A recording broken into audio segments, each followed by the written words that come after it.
Price the lord. Welcome to Stuthi express family. ಈಗ ನಾನು ಬಂದಿರೋದು ಎಲ್ಲಿಗೆ ಅಂದ್ರೆ ಸಿದ್ದಾಪುರ ಕೊಡಗಿಗೆ ಬಂದಿದ್ದೇನೆ. ನಮ್ಮ ಸುನಿಲ್ ಪಾಸ್ಟರ್ ಅವರ ಮನೆಗೆ ಸೇವಕರು ಮಾಡುವ ಕೆಲಸಗಳು ಮತ್ತೆ ಅವರ ಸಾಕ್ಷಿಗಳನ್ನ ನಾನು ಇಂಟರ್ವ್ಯೂ ಮಾಡೋಣ ಅಂತ ಹೇಳಿ ಒಂದು ಚಾನೆಲ್ ನ ಓಪನ್ ಮಾಡ್ಕೊಂಡಿದ್ದೀನಿ. ಮ್ಯೂಸಿಕ್ ಜೊತೆಗೆ ಸ್ಪಿರಿಚುವಲ್ ಕಂಟೆಂಟ್ ಇದನ್ನ ಕೊಡೋಣ ಅಂತ ಹೇಳಿ ನಾನು ಓಪನ್ ಮಾಡಿದ್ದೀನಿ. ಫುಲ್ ವಿಡಿಯೋ ನೋಡಿ. Uncle price the lord. Price the lord. ನಾನು ಬಿಷಪ್ ಸುನಿಲ್ ವಿಜೇಕಮ್ ಅಂತ ಮೈಸೂರು ಹೆವೆನ್ಲಿ ಪೀಸ್ ಚರ್ಚ್ನ ಹಿರಿಯ ಸೇವಕರಾಗಿ ಸೇವೆ ಮಾಡ್ತಾ ಇದ್ದೀನಿ. ಜೊತೆಗೆ diocese of all Protestant churches assistant archbishop ಆಗಿಯೂ ಮೈಸೂರು ಡಿಸ್ಟ್ರಿಕ್ಟ್ ಬಿಷಪ್ ಆಗಿ ಕೂಡ ನಾನು ಸೇವೆ ಮಾಡ್ತಾ ಇದ್ದೇನೆ. ನನ್ನ ಪತ್ನಿ ಸುನೀತಾ ಸಿ ಚೌಹಾನ್ ಅವರು ಕುವೈಟ್ ಆಯಿಲ್ ಕಂಪನಿಯಲ್ಲಿ ಹಿರಿಯ ನರ್ಸಿಂಗ್ ಶುಶ್ರೂಷಕಿಯಾಗಿ ಸೇವೆ ಮಾಡ್ತಾ ಇದ್ದಾರೆ. ಇವರು ನನ್ನ ಮಾವ CP ಜಾನ್ ಅಂತ. ಅವರು 48 ವರ್ಷಗಳ ಕಾಲ ಒಬ್ಬ ಶಿಕ್ಷಕರಾಗಿ ಉತ್ತಮ ಶಿಕ್ಷಕ ಎಂಬ ಅನಿಸಿಕೊಂಡಂತಹ ಅವರಾಗಿದ್ದಾರೆ. ಅವರ ಈಗಿನ ಏಜ್ ಅಂದ್ರೆ 81 ವರ್ಷ. ನಮಗಿಂತ ತುಂಬಾ ಯುವಕರಾಗಿದ್ದಾರೆ. ನಮ್ಮ ಅತ್ತೆ ಎಲಿಯಾಮ ಜಾನ್ ಅವರು ಹೌಸ್ ವೈಫ್ ಆಗಿ ಕೆಲಸ ಮಾಡ್ತಾ ಇದ್ದಾರೆ. ನನ್ನ ಮಗಳು ಸಾರಾ, ನಿಮ್ಗೆಲ್ಲ ಗೊತ್ತಿದೆ, ಆಕೆ ಕೂಡ ಈಗ BCom ಫೈನಲ್ ಇಯರ್. ಜೊತೆಗೆ ದೇವರ ಸೇವೆಯಲ್ಲಿ ನಮಗೆ ಸಹಾಯ ಮಾಡ್ತಿದ್ದಾರೆ.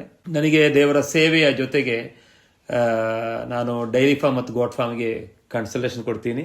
ಅದರ ಜೊತೆಗೆ ನನಗೆ ಕೃಷಿ ಇದೆ. ಸೊ ಇದನ್ನೆಲ್ಲ ಒಟ್ಟಿಗೆ ನಾನು ಮಾಡ್ತಾ ಇದ್ದೀನಿ. ನಾನು ಆಕ್ಸಿಸ್ ಬ್ಯಾಂಕ್ ಅಲ್ಲಿ ರೀಜನಲ್ ಮ್ಯಾನೇಜರ್ ಆಗಿ ಸೇವೆ ಮಾಡ್ತಿರೋ ಸಮಯದಲ್ಲಿ 2011ರಲ್ಲಿ ಬ್ಯಾಂಕ್ ಜಾಬ್ ರಿಸೈನ್ ಮಾಡಿ ದೇವರ ಸೇವೆಗಾಗಿ ಇಳಿದಂತಹ ವ್ಯಕ್ತಿಯಾಗಿದ್ದೇನೆ. ಅಂಕಲ್, ಈಗ ನಿಮ್ ತೋಟ ಎಲ್ಲ ನಂಗೆ ತೋರಿಸ್ಕೊಡ್ತೀರಾ? ಹೌದು. ಸೊ ನಾನು ಎಂಟ್ರಿಯಿಂದ ಬರ್ಬೇಕಾದ್ರೆ ಎಂಟರ್ ಆಗ್ಬೇಕಾದ್ರೆ ನನಗೆ ಒಂದು ಫೀಲ್ ಆಯ್ತು. ಫುಲ್ ತೋಟ ನೋಡಿದ್ರೆ ನಮ್ಗೆ ದೇವರು ಆದಿ ಕಾಲದಲ್ಲಿ ಏದೇನ್ ತೋಟನ ಸೃಷ್ಟಿ ಮಾಡಿದ್ರು.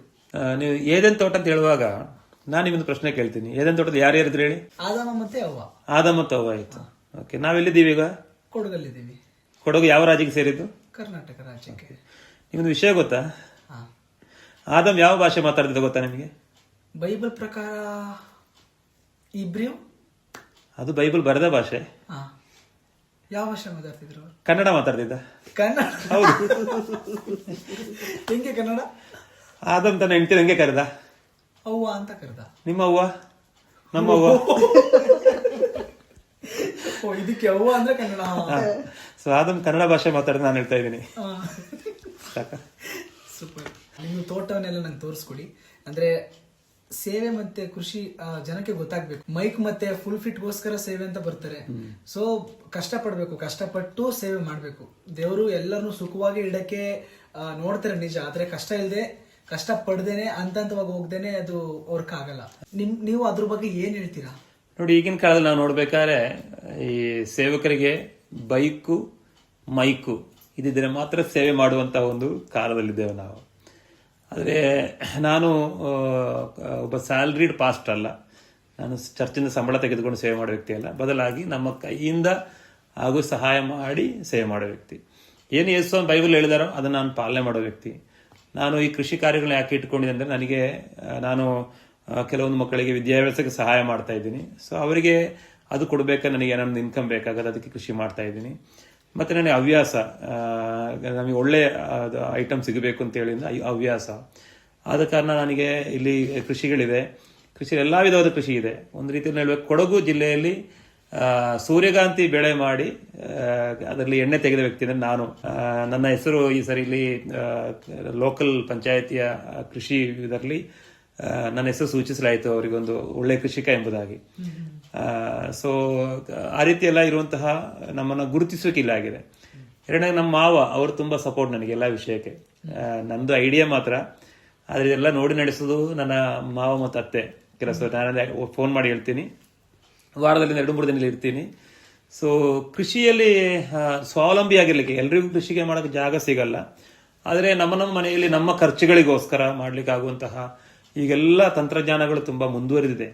ಈಗ ನಿಮಗೊಂದು ಕೇಜಲ್ಲಿ, ಚಿಕ್ಕೊಂದು ಕೇಜ್ ಮನೆಯಲ್ಲಿ ಸ್ವಲ್ಪ ಜಾಗ ಇದ್ರೆ, ಒಂದು 10x10 ಅಥವಾ ಒಂದು 12x15 ಜಾಗ ಇದ್ರೆ, ಚೆನ್ನಾಗಿ ಬೆಳಕು ಗಾಳಿ ಬರುವಂತ ಜಾಗ ಇದ್ರೆ, ನಿಮಗೆ ಕೋಳಿ ನಾಟಿ ಕೋಳಿ ಸಾಕಣೆ ಮಾಡಬಹುದು. ಅದರಲ್ಲಿ ಕೂಡ ಒಳ್ಳೆಯ ಮೊಟ್ಟೆ ಕೊಡುವಂತ ಕೋಳಿಗಳು ಬಂದಿದೆ. ನಿಮಗೆ ಅದೇ ರೀತಿ ಜೇನು ಕೃಷಿ ಮಾಡಬಹುದು. ಆಮೇಲೆ ಈ ಗೌಜಲಕ್ಕಿ ಅಂತ ಹೇಳ್ತಾರೆ, ಕಾಡ ಅಂತ ಹೇಳ್ತಾರೆ ಮಲಯಾಳಂ, ಅಥವಾ ತೀತರ ಅಂತೇಳಿ ಇಂಗ್ಲಿಷಲ್ಲಿ, ಅದನ್ನ ಮಾಡಬಹುದು. ಸೊ ಯಾಕೆ ನಾವು ಇದನ್ನೆಲ್ಲ ಮಾಡಬಹುದು ಅಂತಂದ್ರೆ, ನಮಗೆ ಸೇವೆ ಮಾಡ್ಲಿಕ್ಕೆ ಆರ್ಥಿಕವಾಗಿ ನಮಗೇನು ಆರ್ಥಿಕ ಸ್ವಾವಲಂಬನೆಗಾಗಿ ನಾವು ಈ ರೀತಿ ಕೃಷಿ ಕಾರ್ಯಗಳಾಗ್ಲಿ ಅಥವಾ ಉದ್ಯೋಗಗಳು ಮಾಡುವುದು ತುಂಬಾ ಅನುಕೂಲ ಅಂತ ನಾನು ಹೇಳ್ತಾ ಇದ್ದೀನಿ. ಇವಾಗ ಈ ಒಂದು ತೋಟದಲ್ಲಿ ಏನೇನೆಲ್ಲ ಕೆಲಸಗಳಿದೆ, ಅಂದ್ರೆ ಏನೇನೆಲ್ಲ ಕೃಷಿ ಮಾಡ್ತಿದ್ದೀರಾ?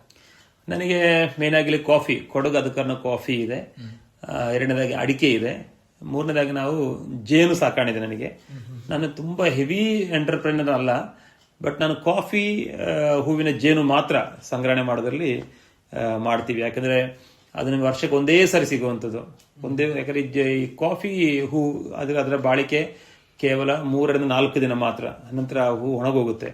ಈ 4 ದಿನಗಳಲ್ಲಿ ಜೇನು ಸಂಗ್ರಹಣೆ ಮಾಡುವಂತಹ ಹುಳಗಳು ನಂತರಿರುವಂತಂದ್ರೆ ಆ ಸಮಯ ಮಾತ್ರ ನಮಗೆ ಇಲ್ಲಿ ಜೇನು ಸಿಗುವಂಥದ್ದು.